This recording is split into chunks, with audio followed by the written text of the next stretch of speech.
fourth quarter. Rockets by 5, and Olajuwon lays it up. Jack 6 points and 2 rebounds, and it's the kind of ejection that can only favor the Lakers. Finds Wiggins with a short jumper. So the NBA is going to be a play day for him as he develops. It ain't going to be initially because you're playing against grown men. Ralph Sampson wasn't just tall, he was a skilled, four-time All-Star who helped push Houston to the finals. Let's talk about 1 second on the clock. The Forum in Inglewood holding its breath. The Western Conference Finals tied at 112 with Houston's best player already in the locker room. Ejected. Hakeem Olajuwon was gone. The Rockets were down to their other cornerstone, the 7'4" center-turned power forward who had appeared on 6 Sports Illustrated covers before he ever played a professional game. The prospect described as the most gifted big man since Wilt Chamberlain. Ralph Sampson caught the inbounds pass left of the lane, turned and put up a twisting, off-balance jumper that had no business going in. It rattled the rim. It fell through, 114 to 112. The defending champion Los Angeles Lakers were eliminated. Houston was going to the NBA Finals. That was May 21st, 1986. Ralph Sampson was 25 years old. He had already won Rookie of the Year, made 4 All-Star teams, taken home the All-Star Game MVP, earned an All-NBA second-team selection, and just sent Magic Johnson's Lakers home early. Magic himself had been unambiguous about what he believed Sampson represented. He said it plainly, if he had the big guy on his team, you could start ordering championship rings for the next 10 years. 10 years of rings. That was the scale of what people believed they were watching. So how does that player, the one who hit that shot, finish his NBA career 6 years later playing 11 minutes a night for the Washington Bullets before cycling out through the Spanish League and the Continental Basketball Association? How does one of the most celebrated prospects ever to enter the draft end up with 456 career NBA games and a Hall of Fame plaque built mostly on what he accomplished between the ages of 23 and 25? 6 people who were there who coached him, played alongside him, competed against him, and built reputations watching him, each looked at Ralph Sampson and saw a different piece of the answer. Together, they tell the full story of why one of the most gifted players the game has ever produced never became what everybody swore he would be. To understand just how high the ceiling was set, you have to go back to Harrisonburg, Virginia. Ralph Sampson was already 6'7" as a 9th grader. By his senior year of high school, he stood 7'1", averaging somewhere near 30 points, 19 rebounds, and 7 blocks a game. He led Harrisonburg High to back-to-back Virginia State championships in 1978 and 1979 and drew one of the most intense college recruiting battles of his generation. He chose the University of Virginia. From the moment he walked onto that court in Charlottesville, college basketball had no existing frame of reference for what it was watching. Over 4 seasons with the Cavaliers, Sampson averaged 16.9 points, 11.4 rebounds, and 3.5 blocks per game on better than 56% shooting. He won the Naismith College Player of the Year award 3 consecutive times, 1981, 1982, and 1983, becoming only the 2nd player to accomplish that feat, joining Bill Walton. He appeared on 6 Sports Illustrated covers in under 4 years. Virginia went to the Final Four in 1981 and the Elite Eight in 1983. The program won more than 100 games while he was there. The one thing missing was an NCAA championship, and in the way sports narratives attach themselves to the most visible target available, that absence became a talking point that followed Sampson everywhere. Opponents packed the paint. Virginia would grind through those nights and sometimes fall short. And afterward, people would say that Sampson, for all his individual brilliance, couldn't carry a team to a title when the moment was biggest.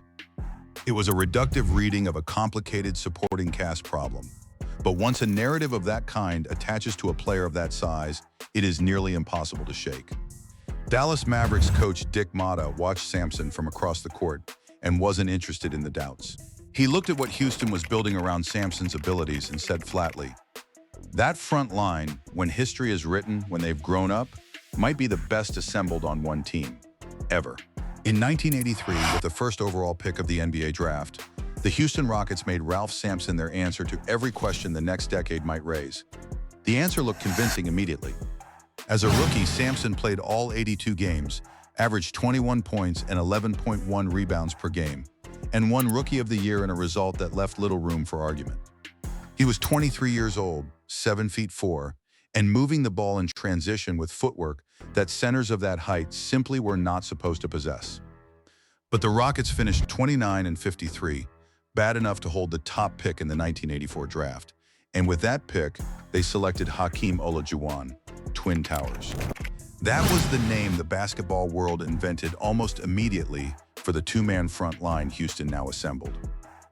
Sampson shifted primarily to power forward, a radical experiment at a time when conventional NBA offense organized itself around a single dominant post presence.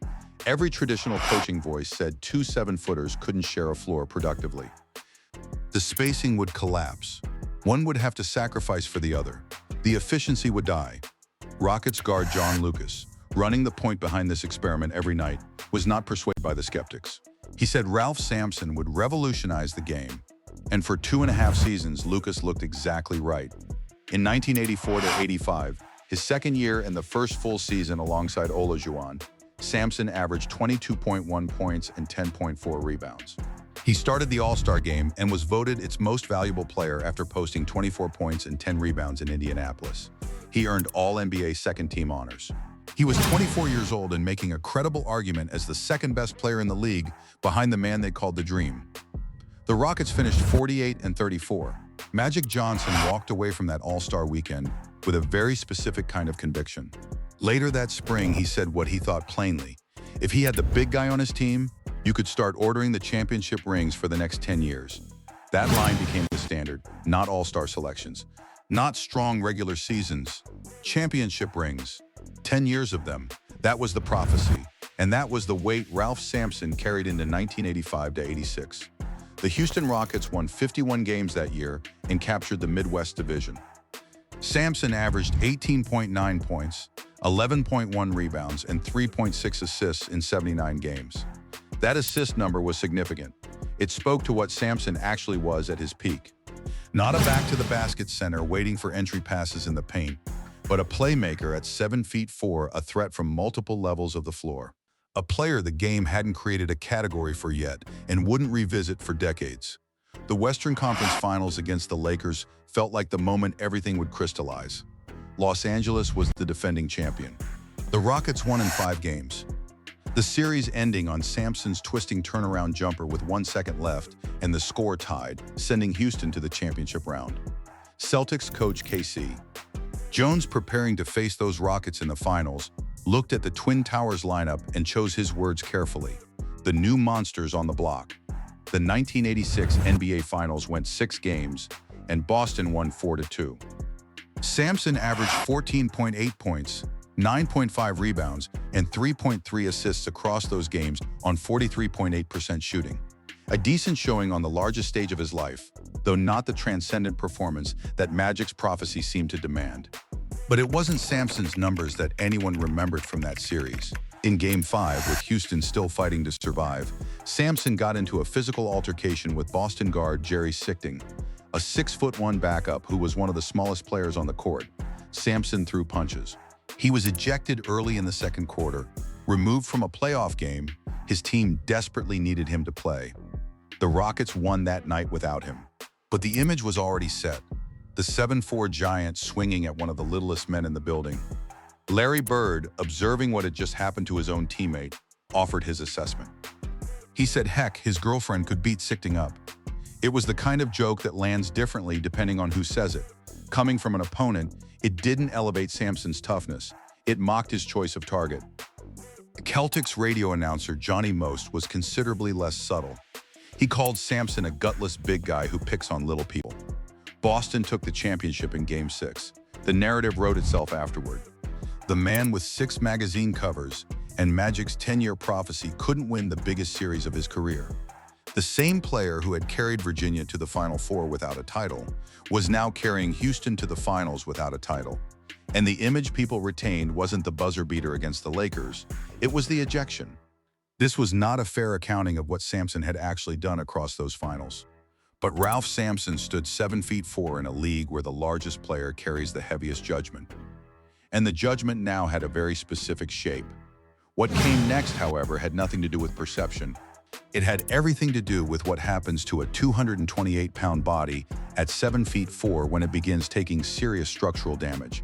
On March 24, 1986, just weeks before the playoffs began, Sampson landed badly after a rebound during a regular season game and severely bruised his back. He missed 3 games. He played through the postseason, averaging 20 points and 10.8 rebounds across 20 playoff games as the Rockets made their championship run. He played all 6 finals games. The back seemed to be behind him. Rockets president Ray Patterson watched Sampson every day and came to a different conclusion. Patterson said later, choosing the word deliberately, that Sampson was never quite the same after that March injury. Never quite the same. Those were the words of a man who had observed this player across 3 seasons of practice, travel, and competition. He wasn't speculating, he was describing a change in what he saw. The full weight of Patterson's observation wouldn't arrive until February 4, 1987. During a game against the Denver Nuggets, Sampson's right foot slipped on the floor. Reports at the time pointed to residue left by a drill team cleaning scuff marks before the game. His left knee buckled beneath him. The diagnosis, a major cartilage tear, a bucket handle meniscus injury. He tried to remain on the court, he couldn't. Arthroscopic surgery followed.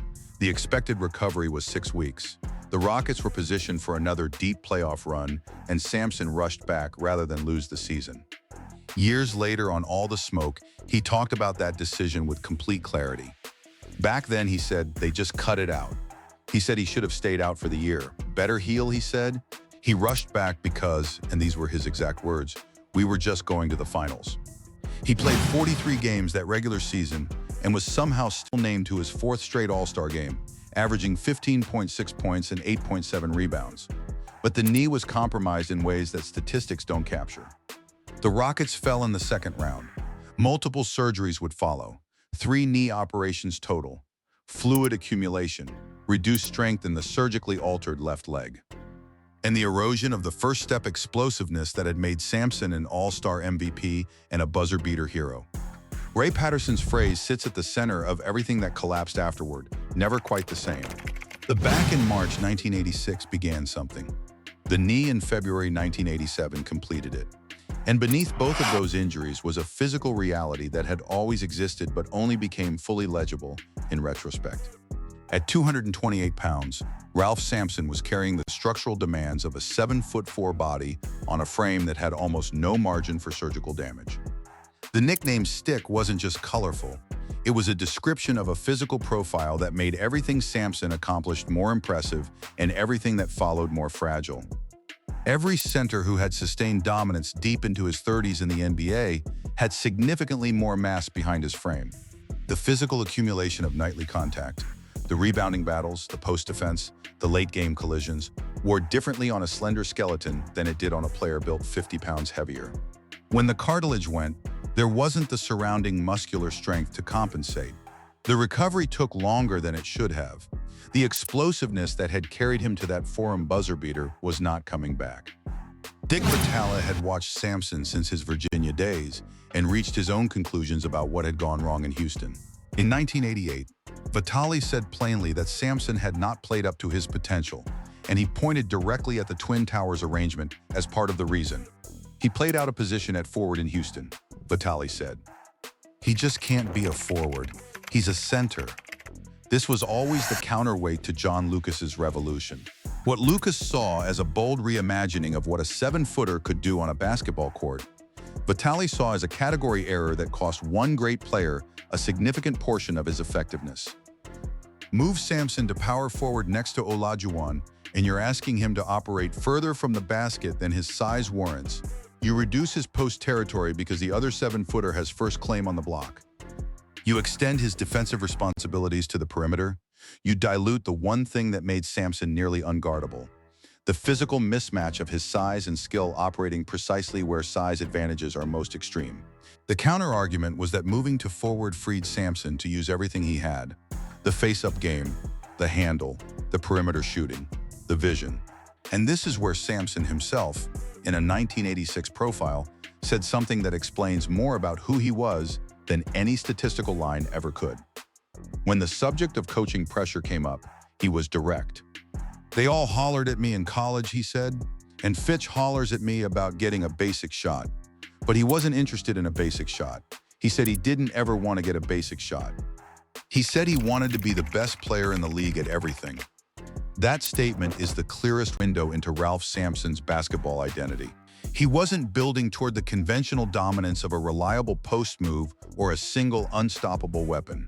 He was building towards something the NBA had no language for yet. A 7'4" player who was a genuine threat from every area of the floor. A positionless force in a game that still thought in terms of fixed roles. What Sampson was describing in 1986 was a concept the sport wouldn't fully encounter until decades later. The problem was that 1986 coaching culture did not want a concept. It wanted a post anchor. And the friction between what Sampson naturally was and what his coaches insisted he needed to become never fully resolved. Which leads directly to Bill Fitch. By the 1987-88 season, Sampson had played only 19 games for Houston before another early injury derailed him, and his relationship with Fitch had deteriorated well past the point of repair.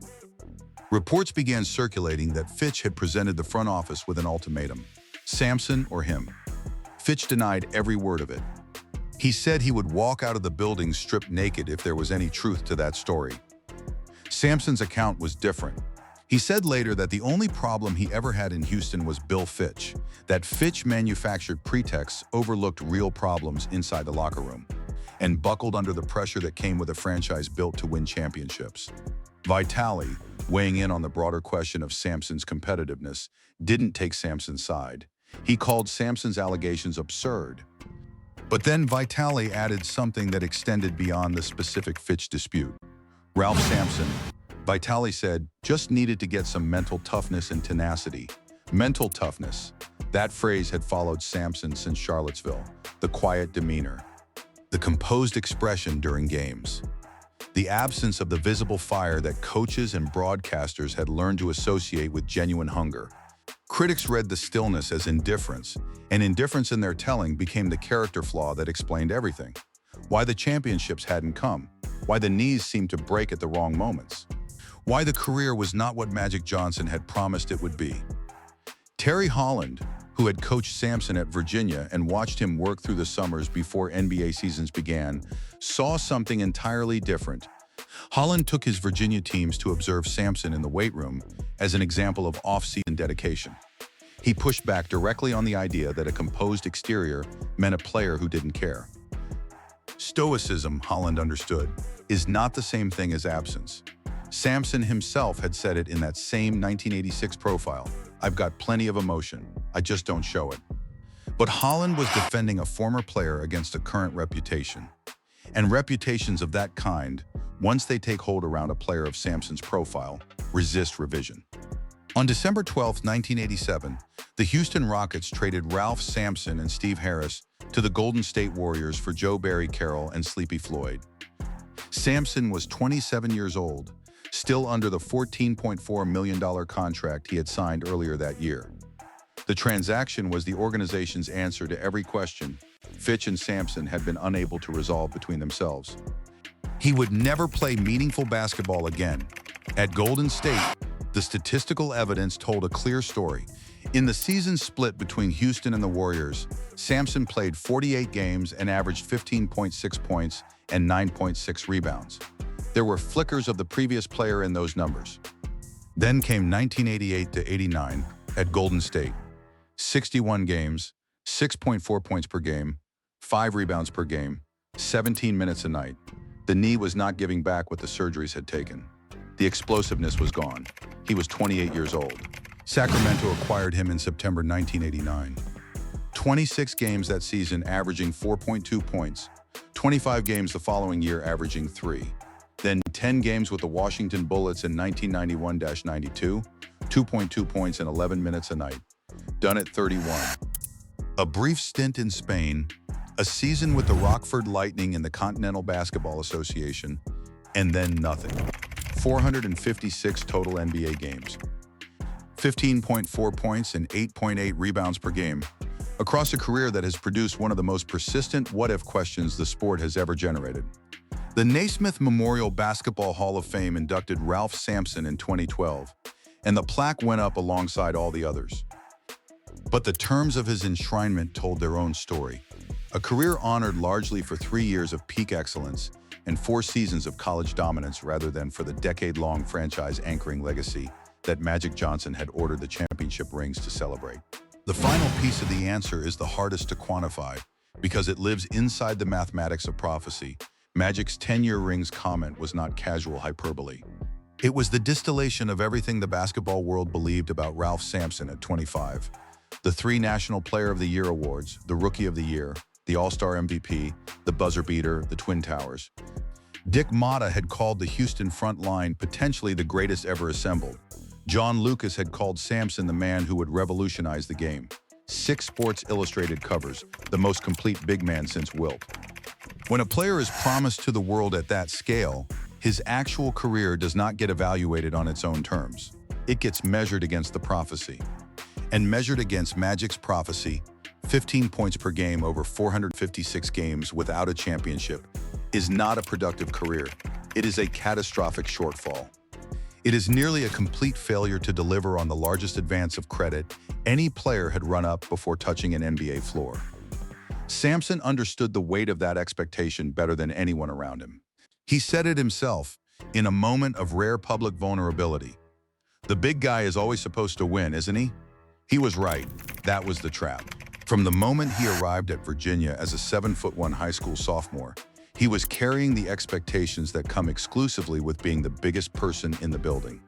And when he arrived in the NBA at 7'4", those expectations compounded. Every loss became his responsibility. Every injury became a character test. Every quiet interview became evidence of insufficient desire.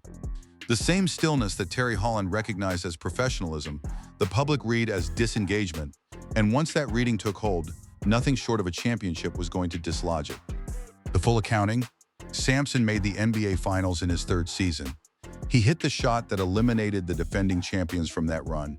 He won Rookie of the Year. He won the All-Star MVP. He earned All-NBA honors.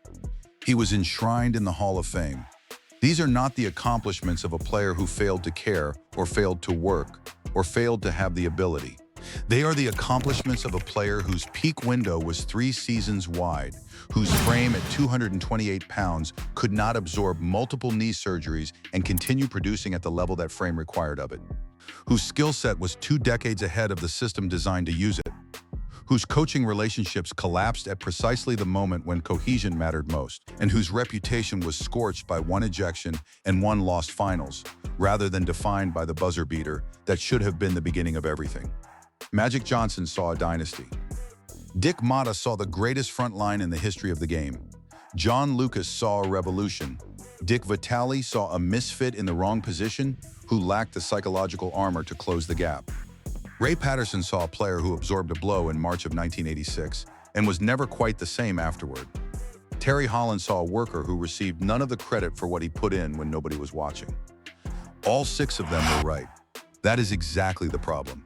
Because Ralph Sampson's story is not about 1 failure or 1 villain or 1 correctable mistake. It is about the rarest and most brutal convergence in professional sports, a transcendent skill set arriving inside an unsustainable frame in an era that had no vocabulary for what he was trying to do. Under the weight of expectations that would have required perfection to survive, supported by knees that 3 surgeries too many could not restore. He was 25 years old when that jumper rattled through the net against the Lakers. He was supposed to be 10 years from the end of his prime. Instead, he was 11 months from the morning. His knee gave out on a contaminated floor in Denver. And less than 2 years from being traded out of Houston, with the rest of his career still theoretically in front of him. The buzzer beater was not a beginning. Looking back now, it was the peak, the single highest point of a career that gravity would pull back toward Earth almost immediately. The tragedy of Ralph Sampson is not that he failed. It is that for 3 seasons at 23 and 24 and 25, he gave every person who watched him every reason to believe that Magic Johnson was right, that the rings were coming, that the game was about to be changed in ways nobody had seen before, and that more than anything is what makes this story so difficult to set down, not what he became, but how close he came to becoming everything they said he would be.